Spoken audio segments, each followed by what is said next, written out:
Hoy vamos a estudiar los conectores en la argumentación. Seguramente ustedes en la escuela secundaria habrán visto el tema de los conectores desde un punto de vista más bien gramatical. Para una teoría de la argumentación vamos a abordar el estudio de los conectores desde la teoría de la argumentación en la lengua formulada por Ducrot y Anscombe. Antes de explicarles el concepto de conector, me gustaría decir algunas palabras acerca de la teoría de la argumentación en la lengua. Para esta teoría, que es una crítica a los análisis que hacía la lógica acerca del lenguaje, el lenguaje no refleja como un espejo la realidad, porque su naturaleza no es referencial, sino argumentativa. Esto significa que la teoría se preocupa por cómo se construyen los conocimientos en el lenguaje y no por su correspondencia referencial con la realidad.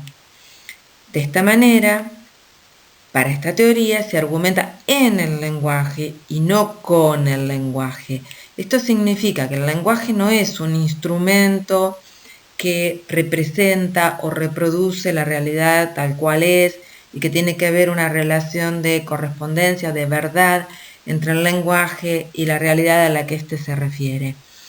Significa, por el contrario, o a diferencia de esta concepción, que el lenguaje provee mecanismos discursivos o ha desarrollado sus propios mecanismos discursivos para argumentar, que la función primordial del lenguaje es la de la argumentación y que los recursos lingüísticos se han desarrollado para facilitar las argumentaciones.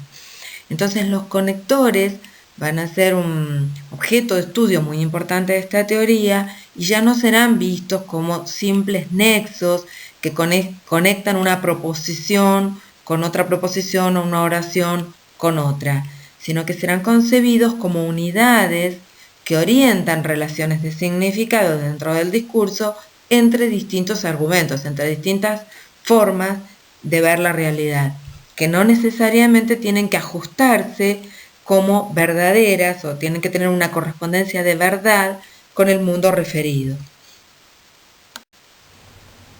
¿Cómo prueba, cómo demuestra esta teoría que se argumenta en la lengua y no con la lengua? Es decir, que las orientaciones argumentativas están dadas por recursos propios del lenguaje y no tienen que ver con una relación de referencia entre el lenguaje y la realidad. Lo hacen a partir de ejemplos muy simples. Supongamos que hacemos una afirmación como el domador está algo enfermo, frente a una afirmación como el domador está muy enfermo. Esos términos que están destacados en blanco, algo y muy, y que la teoría denomina operadores de la argumentación, estarían agregando a ese enunciado una orientación argumentativa. Porque si yo digo el domador está algo enfermo, entonces puedo llegar a la conclusión de que la función de circo se va a realizar de todos modos, porque algo enfermo es un grado de enfermedad que le permitiría de todos modos trabajar. En cambio, si yo digo el domador está muy enfermo, ya ese grado de enfermedad que estoy marcando a partir del uso del operador muy, me permitiría llegar a la conclusión de que no se va a hacer la función, de que el domador no está en condiciones de hacer la función. Si nosotros comparamos estos dos enunciados, la información referencial en ambos es la misma, porque ambos refieren a un participante, a un agente que es el domador, y ambos dicen que el domador está enfermo. Entonces esa sería la vinculación de este enunciado con un objeto que está fuera del enunciado, que está en la realidad. Ese enunciado me dice que el domador está enfermo. Esa información de base es la misma en los dos enunciados. Entonces, ¿en qué radica la diferencia? En la introducción de un operador, de un recurso del lenguaje que me permite modificar la orientación argumentativa, que me permite utilizar el enunciado con algún propósito argumentativo, de manera que a partir de esa enunciación yo pueda derivar una conclusión o la conclusión contraria. Entonces, en esto consiste la demostración de que se argumenta en la lengua, es decir, de que la lengua posee los recursos para realizar una función argumentativa, independientemente de que el enunciado pueda o no ser verdadero, de que tenga o no correspondencia con la realidad. Para esta teoría es más importante la función argumentativa que la función referencial. Ahora sí estaríamos en condiciones de presentar cuáles son las clases principales de conectores para la teoría de la argumentación en la lengua. Como ustedes habrán visto seguramente en la escuela secundaria, desde la perspectiva gramatical, entonces los conectores son esas palabras que nos permiten vincular proposiciones u oraciones agregándoles algún tipo de significado lógico. Para la teoría de la argumentación de la lengua, además, los conectores estarían posibilitando orientar el enunciado hacia un tipo de conclusión o contraorientarlo hacia la conclusión opuesta. Entonces, lo que ven en este cuadro es esa clasificación de los conectores. Partiendo de la base que los conectores permiten establecer relaciones de tipo lógicas y semánticas entre dos proposiciones u oraciones, la teoría de la argumentación en la lengua habla de conectores coorientados, es decir, conectores que ayudan a sustentar una tesis, que se orientan en el mismo sentido que la tesis que el enunciador ha planteado, o conectores antiorientados o contraargumentativos, es decir, aquellos conectores que sirven para refutar una tesis. Y ya hemos visto lo que significa refutar cuando estudiamos la estructura de la argumentación dialéctica o la superestructura de la argumentación dialéctica y cuando estudiamos las estrategias de refutación. Ahora vamos a ver cómo juegan los conectores en la construcción de este tipo de estrategias. Dentro de los conectores orientados, es decir, los conectores que ayudan a sustentar una tesis, ubicamos a los que expresan la causa, conectores causales, a los que expresan la consecuencia o introducen la conclusión, consecutivos, a los conectores que añaden nueva información a modo de refuerzo, llamados aditivos, a los conectores que permiten volver a enunciar un concepto o un argumento de una manera ampliada o de una manera sintética o introducir una conclusión, que serían los conectores de reformulación. Por otro lado, tenemos los conectores contraargumentativos o antiorientados, aquellos que sirven para armar refutaciones, para armar argumentaciones polémicas, y en este grupo tenemos dos subgrupos que son los conectores adversativos, como el pero, como el no, sino, y los conectores concesivos, como el aunque, como el a pesar de que, como el si bien. Los conectores causales y consecutivos, que serían coorientados, servirían para reforzar, sostener, fundamentar una tesis, son como dos caras de una misma moneda. Cuando tengo un hecho o una idea que funciona como causa, en el otro extremo tendré su efecto, su consecuencia o la conclusión de algún tipo de razonamiento. Entonces, el esquema básico que me permite ver la relación entre causales y consecutivos es esto. A un concepto A o a un hecho A o a un argumento A le sucede como efecto, como consecuencia o como conclusión un concepto o un argumento B. Causa, entonces, consecuencia. Veamos entonces cómo funcionan los conectores causales en un ejemplo concreto. Los conectores causales sirven para introducir premisas y son coorientados, es decir, funcionan para sostener una determinada tesis. El ejemplo dice así: para concebir un sujeto de derecho, la idea de responsabilidad es central, porque difícilmente alguien pueda constituirse como ciudadano si no comprende el significado que tienen los delitos para la comunidad. El conector porque, que les he marcado con blanco, sirve para introducir la causa. La causa es lo que está subrayado. Lo que tenemos antes del conector es la consecuencia o conclusión. Esta misma relación podría ser expresada marcando en lugar de la causa la consecuencia. Y para esto yo tendría que invertir el enunciado. Entonces podría decirlo de esta manera. Difícilmente alguien pueda constituirse como ciudadano si no comprende el significado que tienen los delitos para la comunidad. Causa sin marcar. Por lo tanto, para concebir un sujeto de derecho, la idea de responsabilidad es central. Consecuencia o conclusión marcada por la presencia del conector, por lo tanto, que es un conector de consecuencia. Aquí les he incluido dentro del recuadro al pie de la diapositiva una lista de conectores que marcan la causa. Porque, dado que, puesto que, debido a que, pues, a causa de que, en razón de que, cómo. Lo que tenemos que tener en cuenta, y después lo vamos a ver en una diapositiva más adelante, es que lo que funciona como causa o funciona como consecuencia son dos ideas que se determinan mutuamente, que están en relación una con la otra. Cómo aparecen en el discurso, esto es una elección que hace el enunciador y para ello recurre al conector.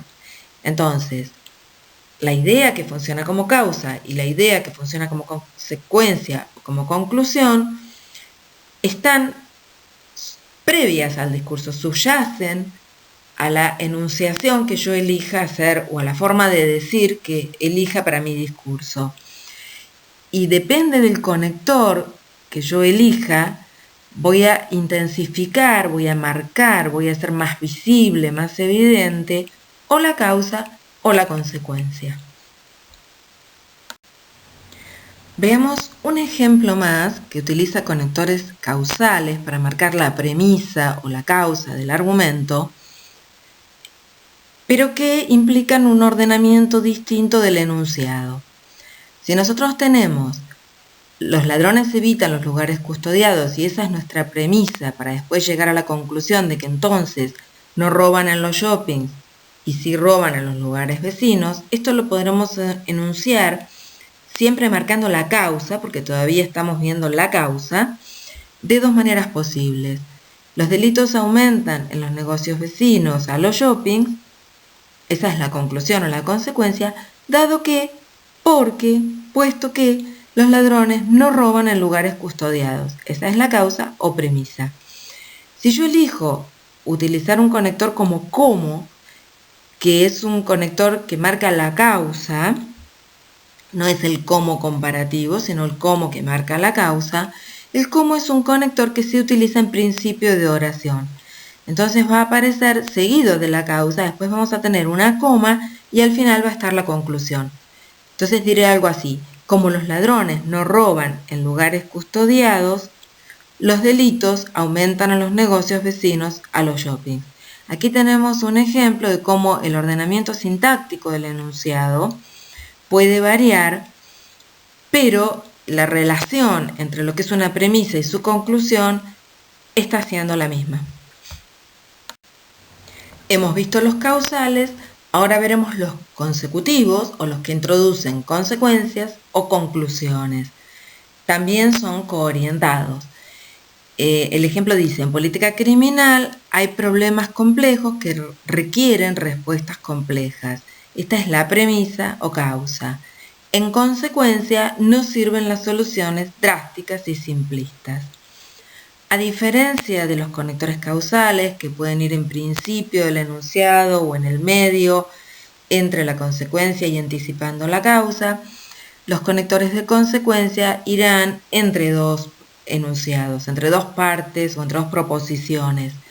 Es muy difícil que yo tenga un conector en principio de oración, salvo que esté estableciendo el nexo con el párrafo anterior o con la oración anterior. Algunos conectores consecutivos además de en consecuencia, son por lo tanto, por consiguiente, por eso, luego, entonces, de modo que, de manera que, así es que. Otro grupo de conectores coorientados son los aditivos, que sirven para reforzar el argumento. El ejemplo dice: las instituciones carcelarias están alejadas del postulado constitucional de cárceles sanas y limpias destinadas a la reeducación. Además, el concepto de reeducación está en crisis, está agregando un elemento más para reforzar ese argumento y que tenga un mayor sustento, que constituya un mayor sustento para la tesis que se está defendiendo. Otros conectores aditivos son también, y, incluso, es más. Finalmente, otro grupo de conectores que son coorientados, que sirven para sustentar la tesis que se defiende, son los conectores de reformulación. Estos pueden cumplir distintas funciones, depende del contenido del enunciado. A veces aclaran, amplían un concepto, a veces definen, a veces sintetizan o permiten introducir una conclusión, una derivación, o simplemente refuerzan el concepto. Responden a esta estructura: A es decir B, donde A es un argumento o un concepto y B es la aclaración, ampliación o conclusión de A. Veamos el ejemplo. Juan es responsable e inteligente, es decir, el trabajador ideal. En este caso, el trabajador ideal está funcionando como un resumen, como una reinterpretación de lo que los adjetivos responsable e inteligente permiten inferir en esa descripción de Juan. Si yo digo Juan es responsable e inteligente, es decir, te conviene contratarlo, lo que estoy haciendo a través del conector de reformulación es saltando a la conclusión, saltando a la idea que me va a permitir sustentar la tesis. Otros conectores de reformulación similares a es decir son o sea, en otras palabras, dicho de otro modo.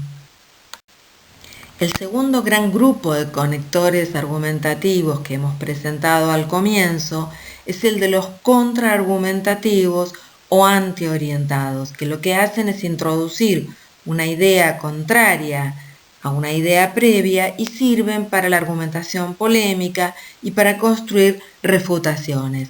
Dentro de los contraargumentativos, un grupo son los adversativos. Veamos el ejemplo. Entre nosotros debemos respetar la ley, pero cuando estamos en la jungla debemos guiarnos por las reglas de la jungla. Es claro que la idea que precede al pero y la idea que sucede al pero son contradictorias entre sí. Y también queda claro que en una argumentación la idea que tiene mayor fuerza es la que sigue después del pero, la que está subrayada. Esa es la que el enunciador está defendiendo. La otra podría ser la idea de su adversario. En lugar de pero, otros conectores adversativos o que tendrían la misma función son sin embargo, no obstante, por el contrario, en cambio, no, sino, que tiene un funcionamiento especial que vamos a ver más adelante. Si bien estos conectores son reemplazables y todos están indicando el mismo tipo de relación de significado, no siempre quedan bien en todos los enunciados. En algunos es más feliz la utilización del pero, en otros va a ser mejor usar el no obstante. Hay diferencias sutiles entre ellos que no vamos a explicar porque no son el objeto de este curso. Simplemente los vamos a poner dentro de una misma clasificación de conectores adversativos, antiorientados para la argumentación, que introducen una idea contraria a la que se enunció con anterioridad. Ahora quisiera detenerme un segundo para que ustedes vean cómo construyen la contraargumentación los conectores adversativos. Se basan en una estructura que se puede sintetizar del siguiente modo: P, pero Q, donde P es una proposición y Q es la proposición contraria. donde P es un argumento posible que estaría abriendo la posibilidad para un tipo de conclusión, y Q es un argumento que contradice esa posible conclusión. Veamos el ejemplo. José es argentino, pero dejó su país cuando era un niño. Seguramente no sabe bailar el tango. José es argentino es una premisa que abre la posibilidad para una posible conclusión R, que sería José es argentino, debe saber mucho de tango. Sin embargo, voy a introducir el conector adversativo pero para contradecir la premisa anterior y por lo tanto la posible conclusión que uno podría imaginar a partir de José es argentino. Entonces voy a decir, dejó su país cuando era niño. Y entonces esta idea que voy a introducir, contraria a la de ser argentino, me habilita a una nueva conclusión que es contraria a la conclusión que alguien podría imaginar a partir de la premisa José es argentino, que es seguramente no sabe bailar el tango. De esta manera se habilita la contradicción. El caso de no sino es un caso especial donde hay una correlatividad entre dos términos. El primero es una negación y el segundo es el sino, que es el conector adversativo.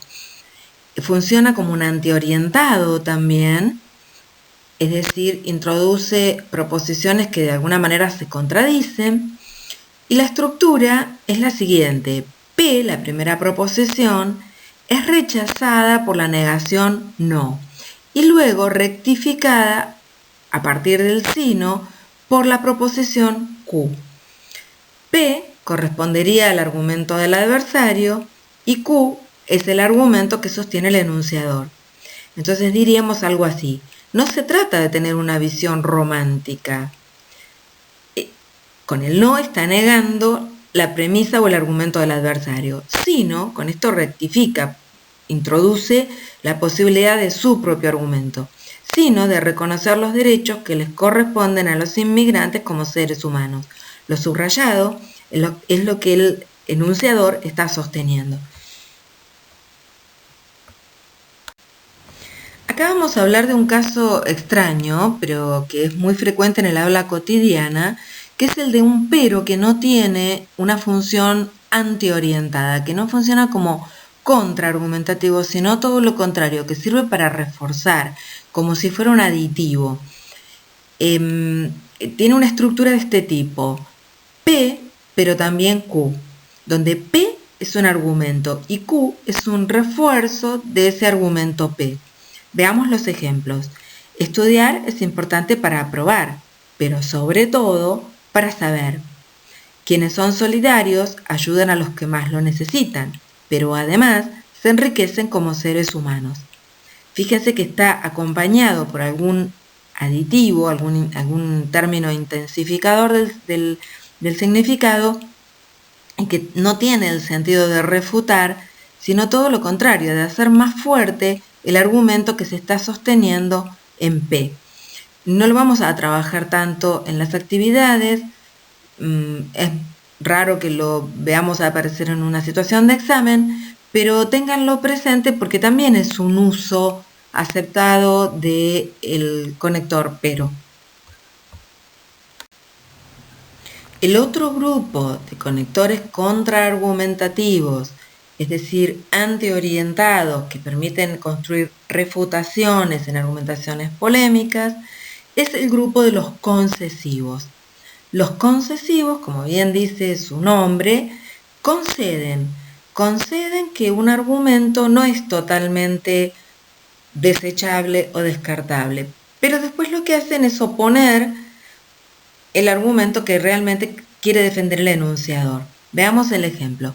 Aunque la mayor parte de la gente piense que la ley de menores argentina está hecha para castigar a chicos que delinquen, fue pensada para proteger a los menores, cualquiera sea su calidad y condición.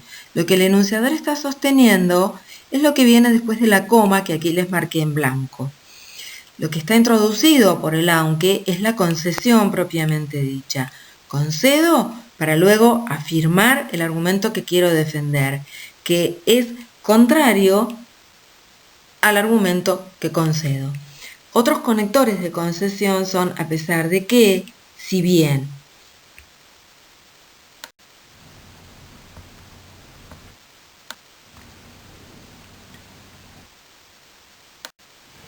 Algo que hay que tener muy en cuenta a la hora de redactar las concesiones es dónde se coloca el conector y el orden que se le da a cada una de las proposiciones, porque siempre la que se afirma al final es la sostenida, de manera tal que si yo invierto la formulación voy a obtener una orientación argumentativa contraria. Veamos los dos ejemplos. Aunque la mayor parte de la gente piense que la ley de menores argentina está hecha para castigar a chicos que delinquen, fue pensada para proteger a los menores, cualquiera sea su calidad y condición. En este caso, el argumento sostenido es el que está subrayado. En cambio, si digo, aunque se diga que la ley de menores fue pensada para proteger a los menores, cualquiera sea su calidad y condición, parece hecha para castigar a chicos que delinquen.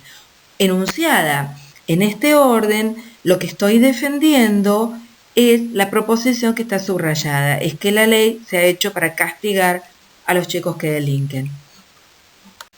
Finalmente vamos a introducir los operadores argumentativos, de los cuales vimos un ejemplo cuando les expliqué en qué consistía la teoría de la argumentación en la lengua.